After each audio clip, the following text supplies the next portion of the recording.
महाकाल। सकाम कर्मों की कमी होने पर विपत्ति फल प्राप्त होता है। परमात्मा को प्रसन्न करने की इच्छा से कर्म करो।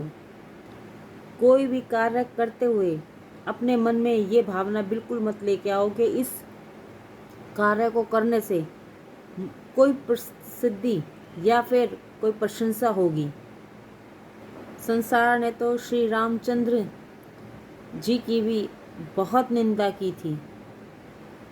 लोक कल्याण की भावना से ही श्री रामचंद्र ने मानव रूपी जीवन धारण किया, हर एक प्रकार का दुख सहा, और फिर भी उनकी प्रजा ने उनकी बहुत निंदा की। तुम निश्चित ही ऐसी भावना रखो कि हमेशा अपने मन में ऐसा ही भाव रख के कर्म करना चाहिए कि जिसमें प्रभु प्रसन्न हो। सकाम कर्मों में थोड़ी सी भी कमी होती है तो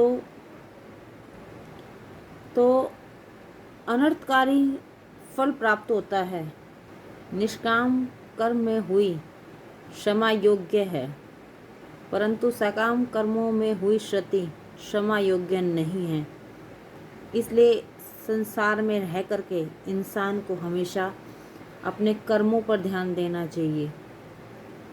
कई बार ऐसा भी होता है कि इंसान के कर्म अच्छे होते हैं पर उसको फल अच्छा प्राप्त नहीं होता है, तो कुछ उसके पिछले जन्म के प्रारब्ध ऐसे होते हैं जिस कारणवश उसको इस जन्म में रह करके अपने प्रारब्ध पूरे करने होते हैं। इंसान को अपनी ज़िंदगी से निराशा कभी नहीं धारण करनी चाहिए, क्योंकि उसकी निराशा उसको उसके सत्कर्मों से बहुत दूर कर देती है।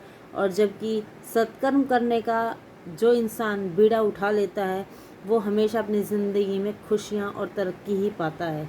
जय महाकाल।